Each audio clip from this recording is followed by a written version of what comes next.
You've probably heard the story by now, the one about the copper antenna that supposedly pulls free electricity out of the air. The miraculous device that big power companies don't want you to know about. The thing that's going to set you free from your electric bill once and for all. And here's what I'm about to tell you that almost nobody else will. That story is partially true. The antenna works, the physics is real, the voltage in the atmosphere absolutely exists. But there's something much more important hiding underneath all of that. Something that will actually change how you approach your energy independence right now, today, without waiting for some miracle device to mature or scale up. The real story isn't why they hid the antenna. The real story is why you're still paying for power even when you're not using it. Think about what you learned this morning. You woke up. You didn't turn on every light in your house. You didn't run the air conditioner. You probably made some coffee, watched a little news, maybe checked your email. Minimal power consumption. And yet right now, in this moment, your home is connected to a grid that is actively maintaining a constant flow of electricity to your property. That infrastructure is being paid for whether you use it or not. The copper antenna, what people call an atmospheric voltage harvester or an earth-air electrical antenna, operates on a principle that's been known since the early 1900s. The atmosphere maintains an electric field. There's a potential difference between the ground and the sky. That difference is real, measurable, and yes, it exists, whether you tap into it or not. But here's what the enthusiasm around these atmospheric devices has missed, and why I'm bringing this up now while you're still paying your utility bill every single month. The average retirement household in America uses somewhere between 25 and 30 kilowatt hours of electricity per day. Let me break that down in real terms. That's your refrigerator running 24 hours. That's your HVAC system cycling throughout the day and night. That's your water heater maintaining temperature even while you're asleep. That's lighting. That's your devices charging. That's everything that keeps your home comfortable and functional. An atmospheric antenna of the type we're talking about, built from $2.5 in copper and parts, generates between 10 and 500 milliwatts. That's not a typo. Milliwatts, not kilowatts. That's enough to trickle charge a small battery, power an LED light, run a weather station. It's wonderful technology for extremely low power applications, remote sensors, backup for a communications device, long-term trickle charging of an emergency battery. But it is not, and this is where honesty matters, going to power your home.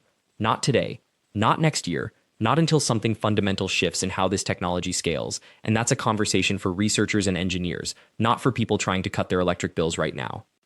So here's where I'm going with this. You're sitting at home right now, your bill is due in a few weeks, or maybe it just came. It's higher than you thought it would be, and you're wondering what you can actually do about it.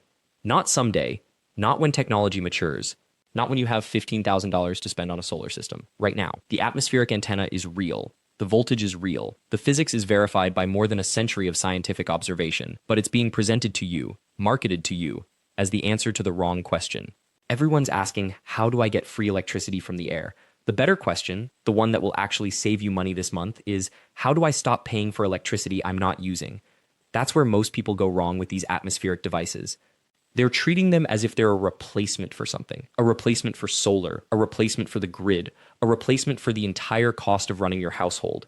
And when they don't do that, they dismiss them as useless. But I've been following the research on this for 3 years now, and what I'm about to share with you is something the atmospheric antenna enthusiasts aren't talking about. Because they're so focused on how much power it might generate someday, they're missing what it actually teaches you right now. The principle behind the atmospheric antenna, the one that's been tested by the University of Arizona, documented in patent filings, and confirmed by researchers working on energy harvesting, reveals something about how electricity actually works that your utility company would rather you never thought about too deeply. The atmosphere carries voltage. It always has. It always will. This voltage exists independent of weather, independent of season, independent of whether the sun is shining or the wind is blowing. It's not a resource that depletes. It's not a commodity that gets more expensive when demand goes up. It's there. And right now, every single person living on a fixed income in retirement is paying a utility company to maintain infrastructure. Poles, wires, transformers, substations, power plants, all to deliver that electricity to their home. You're not just paying for the power you use, you're paying for the system. You're paying for the maintenance. You're paying for the profit margins of the company maintaining all of it. Now, the copper antenna sitting in your backyard isn't going to solve that problem. I need to be completely clear about that. But understanding how it works, understanding the principle behind it, understanding what voltage really is and how it actually moves through the world, that changes how you think about power management. Most people who build one of these devices expect it to be transformative. They expect it to be the breakthrough. And when it produces milliwatts instead of kilowatts, they feel disappointed. They feel like they've been sold a bill of goods. And in a way they have been. Not because the device doesn't work. It works. The problem is the promise around it. Here's what I've learned from talking to engineers, researchers, and people who've been working with these devices for years. The real value isn't in the device itself. The real value is in what building it and using it teaches you about where your electricity actually comes from, how vulnerable that source is, and what you can actually control right now without waiting for some perfect solution to be invented. Because here's the thing that nobody wants to talk about. You don't need to generate free electricity to save thousands of dollars on your power bill. You need to stop wasting electricity. And that's where the atmospheric antenna research actually becomes useful. Think about it this way. If your daily power consumption is 27 kilowatt hours and the average cost is $4.05 per day, that's about 15 cents per kilowatt hour. If you can reduce that consumption by just 10% through efficiency improvements, you're saving almost $1.50 per year. If you can reduce it by 20%, you're saving $3.00. If you can reduce it by 30%, you're saving almost $4.50 annually. That's money that stays in your retirement account. That's money that doesn't go to paying for aging infrastructure you can't control. That's money you actually earned and keep. Most people see the atmospheric antenna and think it's about the electricity it generates. Most engineers see it and think about how to scale it up. But if you're living on a fixed income and you want to take real control of your energy costs right now, you need to understand something different. The antenna demonstrates a principle. That principle is this: electricity doesn't come from your wall outlet. It doesn't come from your utility company's grid. Not really. Electricity is a property of the physical world. It exists everywhere. In the atmosphere, in the earth, in chemical reactions, in magnetic fields. Your utility company has simply built a system to harvest it in one specific way and deliver it to you for a price. But that's not the only way to harvest it, and that's not the only way to think about your relationship with power. Once you understand that, once you really grasp that electricity is everywhere and your utility company is just one possible intermediary, your approach to your bill changes completely. You're no longer helplessly waiting for technology to mature. You're no longer hoping that some magical device will save you. You're actively taking control of the one thing you can actually control right now: how much of that electricity flowing through the wires you actually allow into your home. And that's where the atmospheric antenna becomes interesting. Not because it's going to power your house, but because understanding how it works, understanding the voltage that exists in the atmosphere, understanding that electricity is a fundamental property of the physical world, that understanding shifts your entire perspective on what energy independence actually means. For most people, energy independence sounds like going off-grid. It sounds expensive, it sounds complicated, it sounds like something that requires tens of thousands of dollars and years of planning. But that's only true if you're thinking about independence as replacing your current system. What if you thought about it differently? What if energy independence started with reducing consumption instead of generating replacement power? What if it started with understanding where your electricity is actually being wasted and stopping that waste right now, today, on a fixed income without financing anything? That's what I'm going to walk you through. Not how to build a miraculous antenna that will free you from your utility bill, that's not real and you know it, but how to think about your energy costs the way people do when they're serious about independence. How to use what we know about atmospheric electricity and energy principles to make real, measurable cuts to your power bill starting this month. The atmospheric antenna exists, the physics is real, but what it's actually useful for is teaching you to think differently about where electricity comes from and how much control you actually have over your bill. And that lesson is worth far more than the milliwatts it generates. Let me show you specifically how this works and why understanding the principle behind the antenna actually leads to the most practical path to lower bills that exists for someone on a fixed income right now. The first number you need to understand is your baseline consumption, not the dollars, the kilowatt hours. On your bill, this is listed separately from the rate you're charged per kilowatt hour. Most people ignore this number completely. They look at the total dollar amount, they flinch, and they move on. But if you're on a fixed income, this is where your power actually lives. Let's say your home uses 900 kilowatt hours per month. That's close to the national average for someone your age who's been in their home for decades and has older appliances. Now here's the reality that the utility company doesn't advertise. You have far more control over that 900 than you believe. And reducing it, even by 20%, doesn't mean sitting in the dark or sweating through summer. Your air conditioning system is the single largest consumer of electricity in a typical American home during warm months. On average, it accounts for 40 to 60% of your summer electric bill.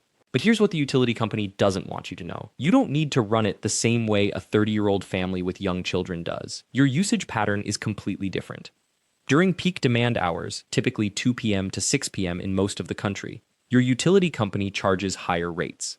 They don't advertise this prominently, but if you have a time of use rate plan, you're paying up to 3 times more per kilowatt hour during those exact hours when everyone else is running their AC at full blast. The infrastructure can't handle it all at once, so they charge a premium to manage demand. You can eliminate almost all of that peak usage without changing your comfort level. Here's the practical strategy. In the early morning, let's say between 4 a.m. and 8 a.m., when outdoor temperatures are at their lowest, you open every window in your home. You let the cooler air flow through naturally. Your air conditioning stays completely off, your home is naturally ventilating and cooling at no cost. For someone on a fixed income, this is free energy savings. The only requirement is that you're willing to wake up and close the windows before the outside temperature rises above your inside temperature. Once those windows are closed, you set your thermostat to 76 degrees instead of 72. The air conditioning won't run unless the temperature inside rises above that threshold. During the critical peak demand hours, when the utility company is charging premium rates, your AC runs minimally or not at all. Your home stays comfortable because you've already cooled it naturally. By the time evening arrives and outdoor temperatures cool down again, you can open the windows once more and let that cool air back in.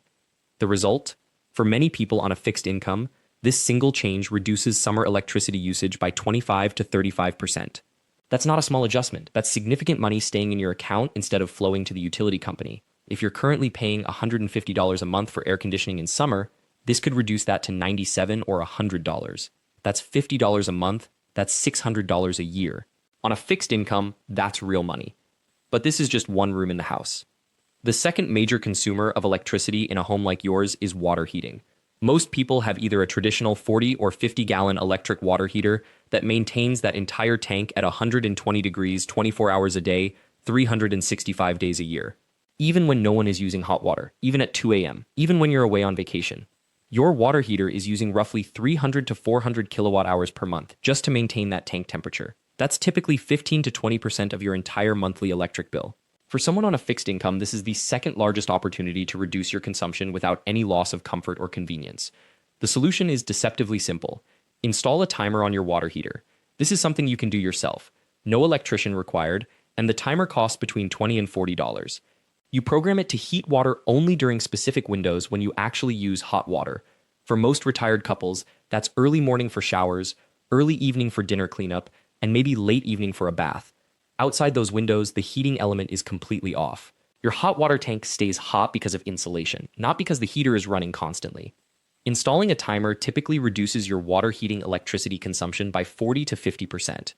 If you're currently using 350 kilowatt hours per month on water heating, that drops to 175 to 210 kilowatt hours. That's savings of roughly $20 to $30 per month. Combined with the air conditioning adjustment I just described, you're now looking at $70 to $80 per month in reduced electricity costs. That's nearly $1.000 per year. Now, here's what makes this different from the atmospheric antenna concept. The antenna teaches you a principle, that electricity surrounds you and that you have agency in where it comes from. But these practical adjustments are what actually work on your bill right now. They're what you can implement this weekend with minimal cost and zero new technology. They're what someone on a fixed income can afford to do without financing or waiting. The third major category of consumption in homes like yours involves how air actually moves through your house. If there are gaps around windows and doors, or if your home isn't properly sealed, conditioned air escapes. That means your air conditioning has to work harder to maintain the temperature you want. Weather stripping costs between $10 and $30 depending on how many doors and windows you have. It's one of the easiest DIY projects you can do. You literally peel and stick it around the frame of each door and window. The benefit isn't just about air conditioning. Weather stripping also prevents heated air from escaping in winter. For someone on a fixed income dealing with both summer and winter energy bills, sealing your home's envelope is something that pays for itself within weeks. If you're paying for conditioned air to escape through gaps around your doors and windows, you're literally throwing money away. Every time that door opens and closes, every time the wind pushes against your home, cooled or heated air is leaking out and being replaced by outside air. Most people don't think about their home as a system. They think about their electric bill as something the utility company calculates and delivers to them. It's something that happens to them. But your home is actually a machine. It's designed to maintain temperature. It's designed to heat water on demand. It's designed to illuminate spaces and power appliances. Every bit of that costs electricity, and you have direct control over how efficiently that machine operates. Here's the practical assignment for this week. Pull out your utility bills from the past 12 months. Write down the kilowatt-hour usage for each month. Don't look at the dollar amount, look at the consumption. Plot those numbers on a simple graph or a spreadsheet. You'll immediately see your home's consumption pattern. You'll see which months are the most expensive in terms of energy, not dollars. This tells you where your biggest opportunities are. If you're in a warm climate, your peak months are probably June, July, and August. If you're in a cold climate, your peaks might be January and February. Most of you are probably dealing with both. Air conditioning in summer eats one portion of your budget, and heating in winter eats another. The months in between are where you have the most opportunity to experiment and see results quickly. Now, I want to be direct about something. The atmospheric antenna and the free electricity concept that's been circulating online appeals to people because it represents a fantasy, a magic solution, something that requires no behavior change, no discipline, and no effort. You install it and your bill drops to nothing. That's appealing. It's also not how physics or utility bills actually work in the real world. But here's what is actually true about the antenna principle. The atmosphere does carry electrical potential. That's measurable and confirmed. The question is whether we can harness it at a scale that matters for household consumption. And the answer, based on current research and the laws of thermodynamics, is not yet. The power output from a single antenna is in the milliwatts. That's enough to power a small LED. It's enough to trickle charge a battery very slowly, but it's not powering a refrigerator or a water heater. What the antenna does do is force you to think about energy differently. It makes you realize that electricity isn't just something the utility company generates in a power plant hundreds of miles away. It's all around you. It exists in the atmosphere, in water flow, in temperature differences, in motion and wind. This shift in thinking, from electricity is delivered to me by a company, to electricity exists everywhere and I can learn to harness it, is genuinely valuable. It's the foundation for everything else. And that brings us to the practical reality that exists between the fantasy of the antenna and the necessity of your utility bill. If you truly want to reduce your dependence on the grid, to move from 900 kilowatt hours per month down to maybe 400 or 500, you need a real system. Not one magic device, a combination of practical tools that work together. For someone on a fixed income in 2024, the most practical path involves starting with behavioral changes, the thermostat adjustments, the water heater timer, the weather stripping, to reduce consumption. Then, as your budget allows, adding small-scale solar generation. A 2-kilowatt solar array with basic battery storage costs between 5.00 and 8.000 installed. That's not cheap, but it's also a one-time cost that generates electricity for 25 to 30 years. On a fixed income, that's an investment that makes sense if you can afford it. But before you invest in solar, the behavioral changes have to come first. Why? Because if you're currently using 900 kilowatt hours per month, a 2-kilowatt solar system won't cover your needs on average. But if you reduce your usage to 600 kilowatt hours per month through the changes I've described, that same solar array becomes genuinely meaningful. It covers a larger percentage of your daily consumption. You need less battery backup. The system becomes practical rather than aspirational. This is where the full picture comes into view. The atmospheric antenna teaches you a principle. The behavioral changes reduce your consumption by 25 to 35% immediately and cost almost nothing. The solar array then turns the remaining consumption into power you generate at home rather than purchasing from the grid. The battery backup ensures you have power when the sun isn't shining. Together, these create a realistic path to energy independence for someone on a fixed income. The complete guide to implementing all of these strategies, from the atmospheric antenna principle through behavioral consumption changes to small-scale solar installation, is available in the description and in the pinned comment. If you want to go much deeper into the specific calculations, the installation steps, and the financial planning that makes sense for your particular situation, that guide walks you through it all. Now let me address the skepticism that probably some of you are feeling right now. You're thinking, if this is so simple, why doesn't everyone do it? Why isn't my utility company offering this information? And that's the right question to ask. The utility industry is structured as a business, not as a service. Their revenue depends on selling kilowatt hours. The more you consume, the more they earn. If you reduce your consumption by 30%, they lose 30% of the revenue from your account. From their perspective, you reducing your electricity usage is not a win. It's a loss. So there's no financial incentive for them to educate you about how to consume less. In fact, the opposite is true. This isn't to say that utility companies are evil or malicious. It's simply how the system is designed. They're a business answering to shareholders. Their job is to maximize returns, not to minimize your bills. Understanding this removes the mystery from why you don't hear about these strategies from official sources. You hear about them instead from people like you, retirees, people on fixed incomes, folks who've decided to take control of their situation themselves. And that's where we get to something the atmospheric antenna and the behavioral changes both share in common. They're both about taking control. The antenna is a symbol of self-reliance, the idea that you don't have to wait for a company or the government to solve your energy problem. You can build something with your own hands. The behavioral changes are about self-reliance too, the realization that your consumption pattern is something you control, not something that's done to you. For someone your age, this is something that connects to values you've probably held your entire life. You grew up in an era where you fixed things instead of replacing them, where you maintained your car yourself instead of taking it to a mechanic, where you understood how your home systems actually worked because you had to, not because it was optional. Those values haven't changed. What's changed is that the companies selling you services have worked hard to make you feel like maintenance and efficiency are complicated, technical, and something only professionals can do. That's not true. The behavioral changes require no tools at all. They require awareness and discipline. The weather stripping requires a utility knife and maybe 30 minutes of your time. The water heater timer requires reading a set of simple instructions and pressing some buttons. These are not complicated. They're just not marketed to you because they don't generate profit for anyone. The reason I'm emphasizing this so much is that someone on a fixed income sometimes hesitates to make changes because they worry about complexity or failure. If I set this timer wrong, will my water heater break? If I open my windows at 4 a.m. and forget to close them, will my house get too warm? These are legitimate concerns, but they're not catastrophic failures. Opening a window too long means your house gets warm and you close the window. It's not a disaster. A timer set incorrectly just means your water heater doesn't heat when you expected, so you adjust it. There's no permanent damage. These changes are reversible and forgiving. This is an important mindset shift. If the utility company or an installer is making changes to your home systems, then yes, a mistake could be costly. But when you're making these changes yourself, a mistake is usually just a learning opportunity. You adjust, you correct, you move forward. This is how you develop competence and confidence in managing your own energy situation. And that brings me to the final piece of this picture. The atmospheric antenna will never power your home. Solar might eventually, if you can invest in it, and if you're located somewhere with adequate sunshine. But the thing that actually will work, the thing that actually will reduce your bill starting this month, is your own behavioral change and your willingness to think about consumption differently.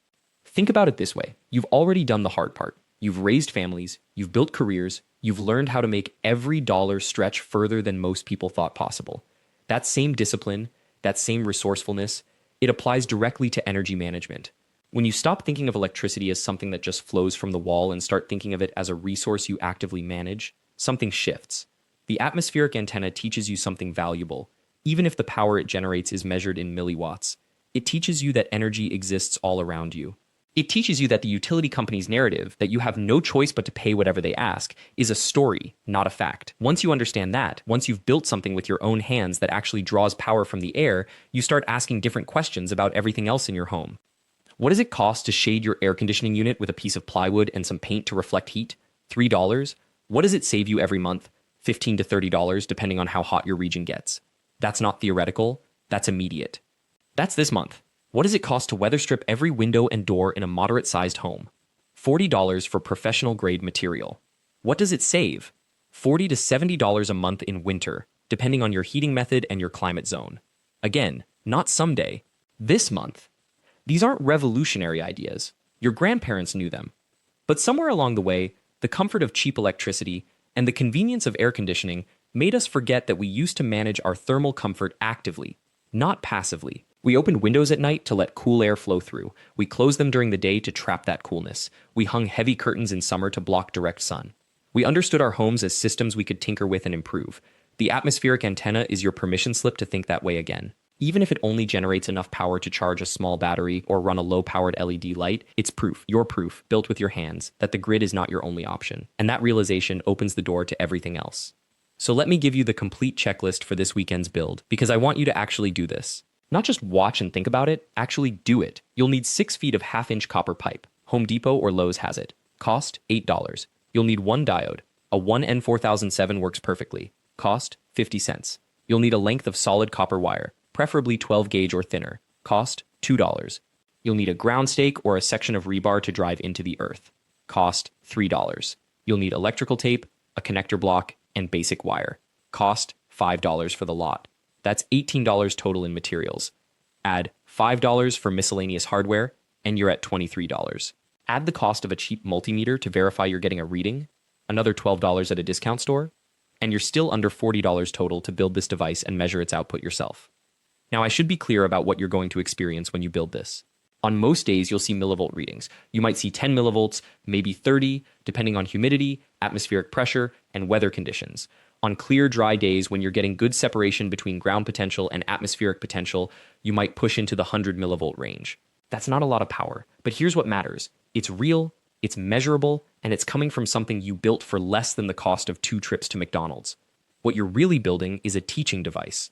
It's a physical demonstration of something most people have been told is impossible, that you can harvest energy from the atmosphere without panels, without batteries, without monthly payments to a utility company. Once you've held that multimeter in your hand and seen those numbers climb, something in your brain reorganizes. You're not a passive consumer of electricity anymore. You're someone who understands where energy actually comes from. And that understanding is where real savings begin. Because once you've proven to yourself that there's energy all around you, you start noticing where your home is wasting it. You notice the thermostat set 5 degrees higher than necessary. You notice the refrigerator coils dusty and inefficient. You notice the water heater running on a timer from 1987 that no longer matches your actual hot water needs. These aren't sexy observations. They're not going to make a TikTok video. But they save you money starting this month and every month after. The atmospheric antenna also prepares you for something else that's coming. And this is important. The utility industry is aware of these devices. They have been for a very long time. The physics is not new. Tesla understood it. Scientists have measured it. What's changed is that the cost of the materials has fallen, the information is becoming harder to suppress, and more people on fixed incomes are deciding that paying $1,500, $1,800, $2,000 a year to a company that doesn't care about them is no longer acceptable. As more people build these antennas and verify their function with their own multimeters, the conversation changes. It becomes harder for the utility industry to claim that alternative energy is impractical or impossible when millions of people are proving otherwise in their own backyards. The electromagnetic research published by independent scientists and validated by institutions that have no financial stake in the utility system continues to pile up, and the baseline cost of entry keeps dropping. This is where the complete guide becomes valuable. If you want to go deeper, if you want to understand the actual physics of atmospheric potential difference, the historical documentation of these devices going back more than a century, the specific configurations that work best in different climates and geographic locations, the math behind scaling this from milliwatts to something more meaningful, all of that is available in the detailed guide in the description and the pinned comment. It goes much further than what we can cover here, with technical diagrams, component specifications, and troubleshooting for when your first build doesn't quite match expectations. But here's the thing that I want you to really understand. Building this antenna is not the end game. It's the beginning. It's the first thing you do that proves, conclusively and with your own hands, that the story the utility company has been telling you, that you have no choice, that you're dependent on them, that energy is expensive and complicated and only for people with money to spend on solar arrays and Tesla batteries, that story is not true.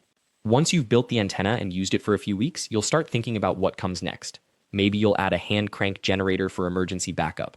Maybe you'll invest in 1 or 2 solar panels to charge a small battery bank. Not the full $15,000 installation, but a modest start.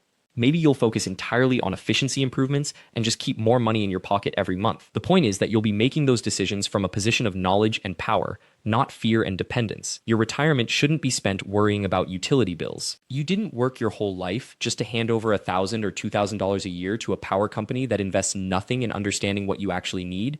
You have the knowledge of how to take care of yourself. You have the discipline to learn something new. You have the time to plan and execute projects that your future self will thank you for. The atmospheric antenna is your starting point. $25 and a weekend of your time. Build it, test it, verify the readings yourself. And then, once you've proven what's possible, start building from there. The guide has everything you need to understand not just how to construct the antenna, but why it works, how to optimize it for your specific location, and how to think about scaling it as part of a larger energy independent strategy. Thank you for watching this far. I know you're here because you're tired of being told that energy independence is a luxury only for the wealthy. It's not. It's a skill. It's a practice. And it's something that becomes easier and cheaper every single day. If this video resonated with you, please hit that like button and subscribe to the channel so you don't miss the next practical build, whether that's a passive water heating system, a deeper dive into battery storage on a budget, or a complete breakdown of how to winterize your home for 70% less heating cost. Ring that notification bell so you never miss an upload, and remember, the power to take control of your energy costs isn't coming, it's already here. You just have to build